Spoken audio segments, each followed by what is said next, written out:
everyone. I'm Nina. I represented Serbia in 2011 in Düsseldorf Eurovision, and you are watching Destination Eurovision Memories.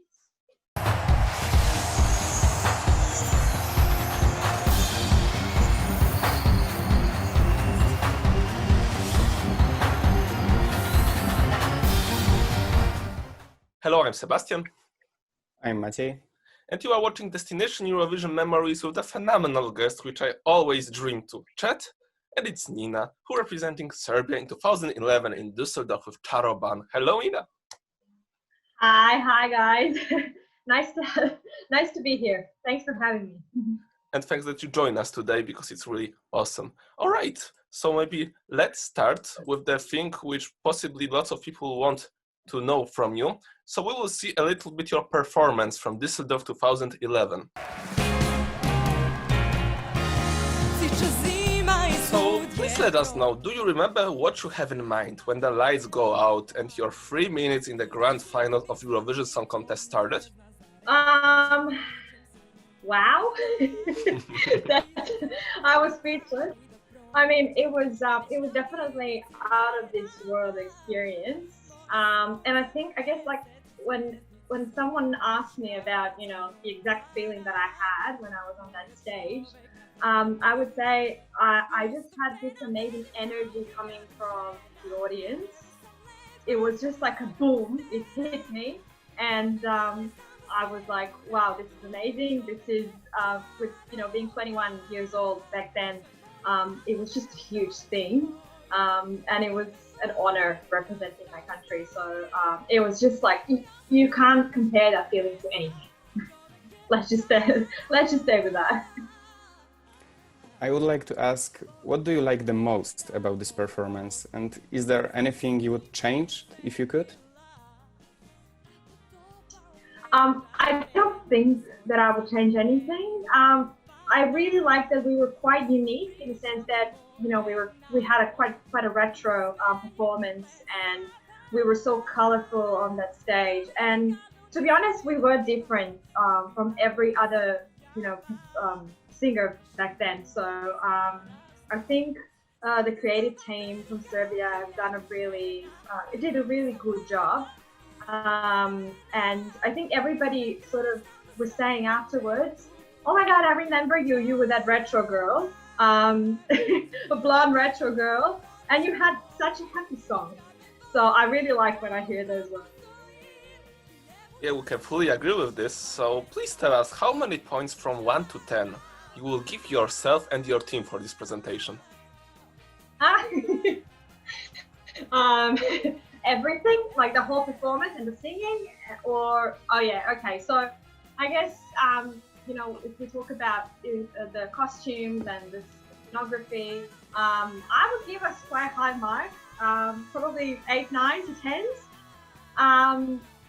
Singing, I guess I'm a perfectionist, and I was really young back then, so I was a little bit scared as well, and you could hear in my voice. So I would go maybe halfway, 5 or 6. But to my defense, it was a really, really difficult song to sing, especially when you're dancing. And it's a very fast song. So I think overall, let's say it would be like a strong 8, everything. I hope you guys agree with me. Absolutely. I will give you a 10, quite honestly. So I'm still... Oh, wow. Thank you. So still, it's very important to have it all. All right. So right now we will go to the questions from our editorial team, but also from your fans. You have lots of them. Still, nothing changed after 10 years or 9 years, as we're gonna count it. So let's start with these questions. So could you please tell us what was the most funny story from your whole Eurovision journey? My most funny story, I guess, well, not getting drunk, but I had a sip before the semi-final, before getting onto the stage. And I think it wasn't just me, it was like the whole team. We were quite celebrating, and I think we had rakia, which is like a national Serbian drink. So, and it really helped, to be honest. So I guess, not saying that I got drunk on the stage, but I was relaxed. And I don't know if I've said that to anyone before.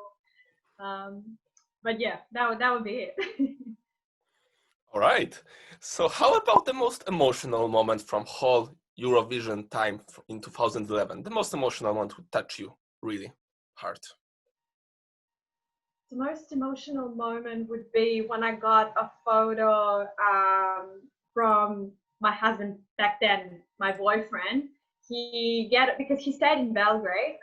He gathered all of my friends to watch the finals, and they got all in the picture, and they've sent a photo to me saying like, you're the winner to us. And that was so nice, and I was like, I don't need to win, like when I see that. And yeah, that would definitely be, I think I even cried a little bit, but obviously I was quite emotional back then and excited, so everything would make me cry. But yeah, that would be it. And do you remember what was your favorite rehearsal and why? Favorite rehearsal? I think every sort of rehearsal that we had in the hotel, which we had like thousands of rehearsals every day. But I just remember at like one stage we were just all so tired and exhausted. And I remember us buying like some takeaway food, and we were just laying on the floor, and we kind of had this really good rehearsal, and we knew that we were ready. And then we were just like, okay, this is it. Like, now let's relax, and let's just eat this food. So all that, I mean, it was quite, all of those were like quite nice memories. Okay. How about the most memorable interview or interesting question which you had in this time of Eurovision? Do you remember something like that which stands in your mind? I think there was one question, and I think it was from a Serbian newspaper and journalist. They asked me like why your boyfriend isn't here, because you're singing about the magical, you're a magical man. And it actually got me thinking. It was me who actually didn't want him to come, because we just started dating, and I knew that it would be full on. It would be, we would have all of these things. I had to be focused on singing, and representing Serbia in the best possible way. So I just thought he wanted to come, and I just told him don't. And and I got that question. And, but to my defense, obviously you would understand that, it just had to be that way. So yeah. And could you please let us know what are your memories from the Eurovision red carpet opening the whole contest? Oh yeah, I think that was one of the best memories, actually, because it was my first red carpet, and it was just so good being with the team, being with my my girls back then, and just posing to all of these photographers and answering all of these questions. And when you're 21, of course, that's so interesting and that's so fun. Well, I'm not gonna lie, it would be fun to do it again.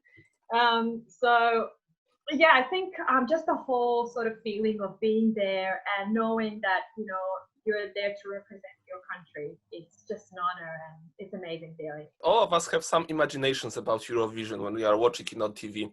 So how about your first thoughts, impressions about seeing everything from backstage, from artist perspective? How it works that time with you? Yeah, so and being in Germany, it just enhanced that feeling that once we got there, everything is so scheduled, and I'm sure it's for every Eurovision. Like, there is no room for like errors or anything. It's just everything has to be perfect. That's why you need to have like so many rehearsals, and even like the choreo and your performance. It's just so planned. Like, every single second of it, it's just planned and rehearsed.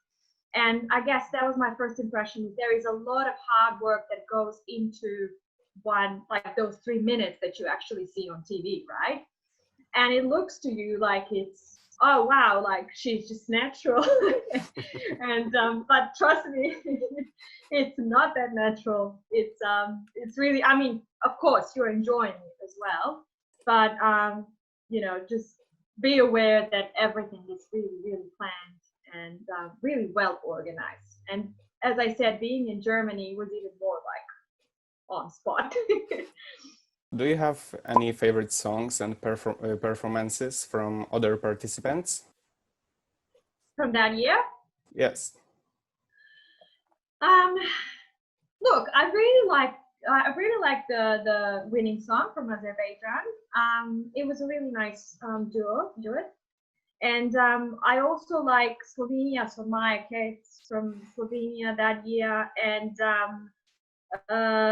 Blue from UK, because I was crazy about them back then, obviously. So yeah, I think that, let's say those three were my favorites as well, if I can't say my song. We asked you already about the song and performances, but is there any artist from the other participants or delegation members which you very fast get along with? You become super buddies here in the Düsseldorf.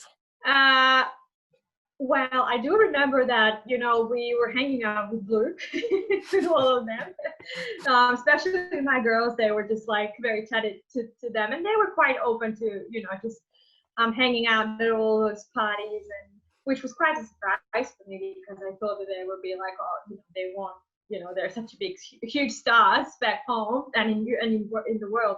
So I wasn't expecting for them to be like so down to earth. We also had a really good time with, let me remember who was that. So all of the ex-Yugoslav countries, we're always, having fun with them. And Lena from Germany, she was lovely as well. And she actually won previous year. So it was really nice to actually chat to her and hear about, all the impressions from the previous year, get some inside stories. So yeah, that was it, yeah. I would like to ask, what did the Eurovision journey give you? What do you think, what is the biggest advantage and disadvantage of it?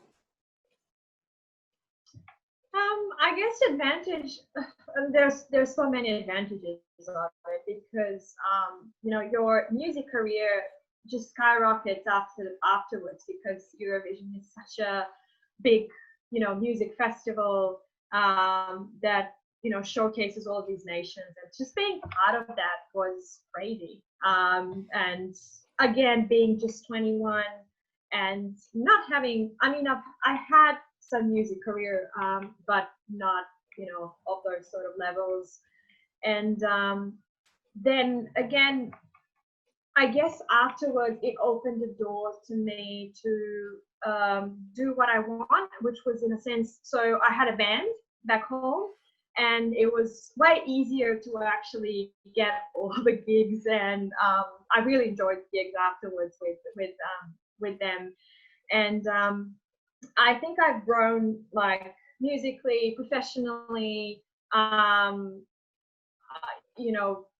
as a person, obviously. So it was just, as I said in the beginning, it was just out of this world experience, and it's a very unique experience for any music artist.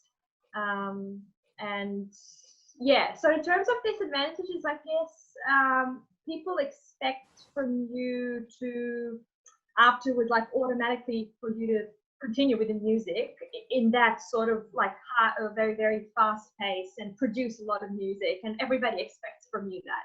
But if you think about it, it doesn't really happen that often with artists, and I think that's okay. That's okay.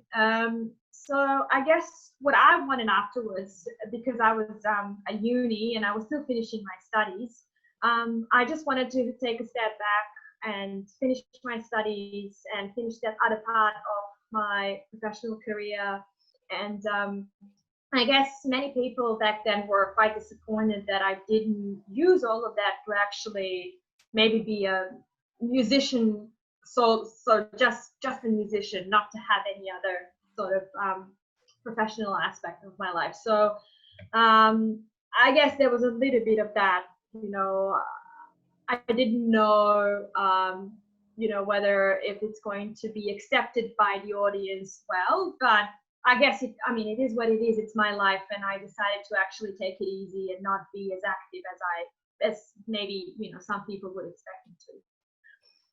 So, but yet again, I still produce music, and I still, you know, have new songs. So, and I'm still doing other things in life, you know. And you know, I finished PhD, and I'm a mom, so you know, it worked really well for me.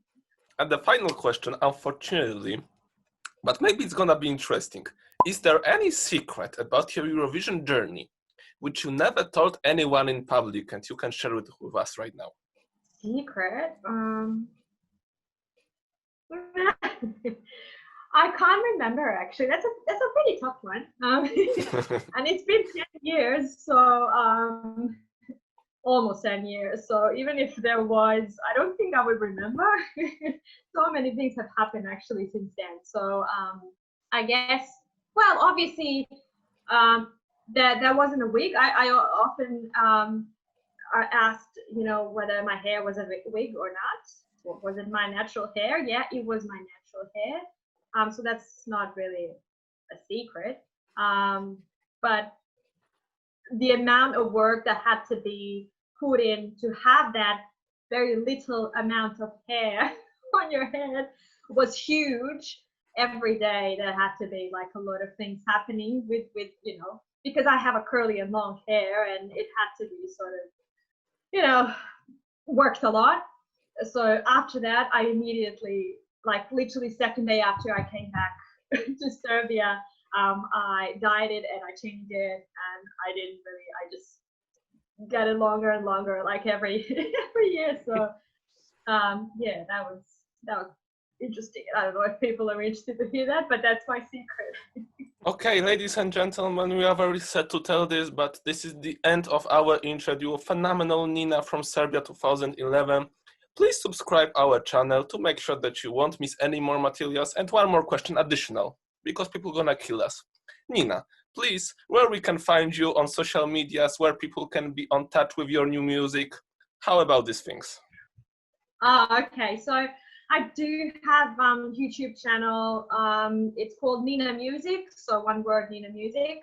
And I've just actually released a new song. It's in Serbian. It's called Nemoćna, which means powerless. And I'm very excited. That's kind of like my comeback, because I am going to keep, you know, getting these singles out, because, you know, So, yeah, so that's my YouTube channel. People can also follow me on social, like Instagram. I'm that, and I don't know how to, I mean, I can spell you, but it's Nina Glynn.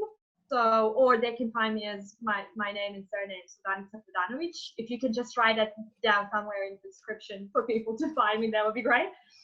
And also on Facebook as Nina. So yeah, so follow me if you want to, you know, be updated with all the new songs that are coming out. Absolutely, and once again, thank you so much for phenomenal song. I believe Maciej will agree with me that this is the one of the coolest entry ever from Serbia, and I really, after many years, it still gave me lots of positive vibes, and I believe it's one of the most polished performance from Serbia, and we miss this kind of Serbia on Eurovision, so maybe. Oh wow, thank you so much. That means a lot, and thank you guys for having me. Always a pleasure to talk to you.